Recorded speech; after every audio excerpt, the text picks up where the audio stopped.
لکھا ہے کہ ایک دن نبی کی زوجہ حضرت زہرا کے گھر میں گئیں. سنیے گا بہت توجہ سے دلیل. حضرت زہرا کے گھر میں، اور نچوڑ ہے آج کی گفتگو میں 4 دن کی گفتگو کا. حضرت زہرا کے گھر میں گئیں تو دیکھا حضرت زہرا سلام اللہ علیہا کھانا بنا رہی. صلوات پڑھ لیں اس وقت. اللہم صلی علی محمد وآل محمد. حضرت زہرا ایک کھانا بنا رہی تھیں. کھانے میں کیا بنا رہی تھیں؟ دیکھیں ہر جگہ کی ایک اپنی ڈش ہوتی ہے. عرب کی ایک ڈش ہے، اچھی ڈش، حریرہ جسے کہتے ہیں. حریرہ دودھ میں چاول وغیرہ اور کچھ آٹے وغیرہ کا پاؤڈر ڈال کر ایک ڈش بنائی جاتی ہے، حریرہ جسے عربی میں کہا جاتا ہے. اپنے یہاں شیر برنج، کھیر وغیرہ سمجھ لیں. تو شہزادی وہی بنا رہی ہیں حریرہ. وہ کہتی ہیں، نبی کی بیوی روایت کر رہی ہیں کہ میں نے دیکھا کہ شہزادی چولہا جل رہا ہے، چولہے پہ وہ ظرف، پتیلی جسے کہتے ہیں، وہ چڑھی ہوئی ہے اور اس میں حریرہ پک رہا ہے. میں نے دیکھا کہ دیکھیں جب کوئی چیز پکتی ہے تو وہ ابلتی ہوتی ہے گرم. وہ کہتی ہیں کہ میں نے دیکھا کہ شہزادی بنا رہی تھی اور ہاتھ کو اپنے اس حریرے کی ظرف میں شہزادی نے ڈال دیا اور ایسے ہاتھ سے چلایا اور پھر واپس نکال لیا. بتائیے جلتی ہوئی پتیلی میں، جلتے ہوئے ظرف میں شہزادی نے صرف ہاتھ ڈالا تھا. یہ ان کو برداشت نہیں ہو، دوڑی ہوئی بھاگی شہزادی کے گھر سے. اس کا مطلب معصوم کے معجزات سے بھاگنا بھی ایک قسم کی نقص ہے. بھاگی دوڑ کے اپنے بابا کے پاس آئیں.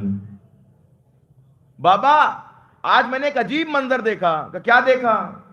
کہ میں نے دیکھا کہ سیدہ اپنے گھر میں حریرہ بنا رہی تھی اور وہ حریرہ، وہ ڈش پک رہی تھی اور بے پناہ جل رہی تھی، لیکن سیدہ نے اس میں ہاتھ ڈال دیا. سیدہ کے ہاتھ کو کچھ ہوا بھی نہیں. تو باپ نے بیٹی سے کہا کہ بیٹی یہ امر عظیم ہے، اسے چھپاؤ. اور کیا آپ نے؟ یہ امر عظیم ہے، اسے چھپاؤ، پوشیدہ کرو. کچھ لوگ کہتے ہیں نا صاحب ایسی روایتیں کیوں بیان کی جائیں؟ اسی لیے بیان کرتے ہیں کہ ہم چھپانے والوں میں نہیں ہیں. غور کیجئے، اب اسی لیے بیان کرتے ہیں کہ ہم چھپانے والوں میں نہیں ہیں. اب تاریخ مجھے ضرورت نہیں کہ میں نام لوں. کہ چھپاؤ بیٹی، اسے چھپاؤ، یہ امر عظیم ہے. امر، لفظ امر یعنی انہیں پتا ہے کہ سیدہ صاحب امر ہیں. ان کا فقرہ بتا رہے کہ بیٹی یہ امر عظیم ہے، چھپاؤ اسے، خاموش خاموش. اچھا رسول کو پتا چلا. سنیے گا بہت توجہ سے. بھئی ظاہر سی بات ہے عورتوں کے پیٹ میں بات چھپنے والی ہے. ہم ایک عورت نے دیکھا تو بات چھپ جائے گی، کوئی سوال ہی نہیں. اب یہ بات پھیلی رسول کے کان تک پہنچی. رسول کو پتا چلا. رسول منبر پہ آئے اور منبر پہ آ کے ایک بڑا فصیح و بلیغ خطبہ ارشاد فرمایا. پھر فرمایا بسم اللہ الرحمن الرحیم والذی نفسی بیدی واصطفانی بالرسالہ واصطفانی بالنبوہ حرم اللہ النار علی لحم فاطمہ. بہت توجہ دیکھیں، یہ فصیح و بلیغ خطبہ میں اس میں سے صرف 2-3 جملے پڑھوں گا.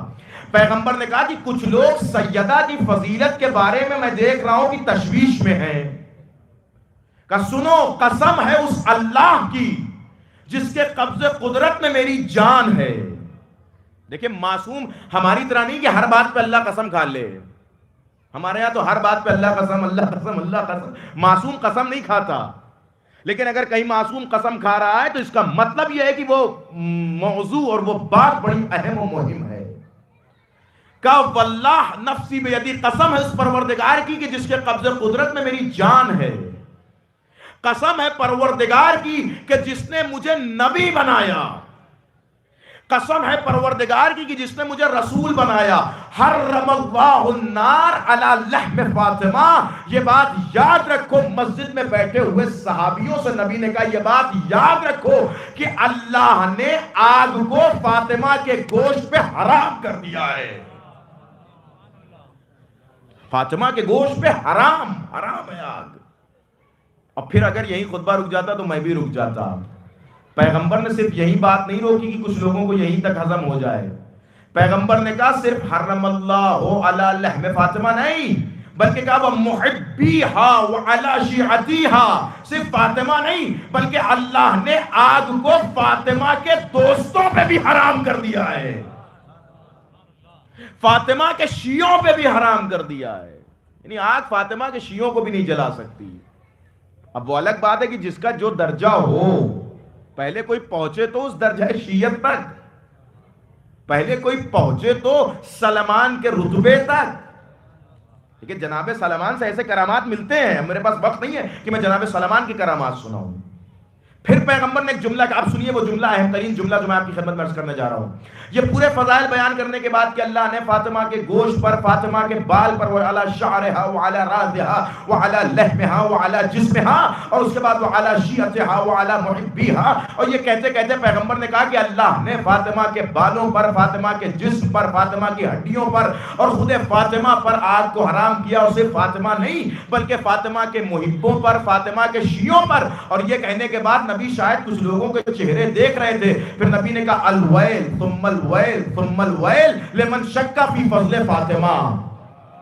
نہیں میں ترجمہ کروں، الویل ثم الویل ثم الویل لمن شک فی فضل فاطمہ، لعنت ہو لعنت ہو لعنت ہو اس پر جو فاطمہ کی فضیلت پہ شک کرے۔ سلامت رہیں آپ۔ یا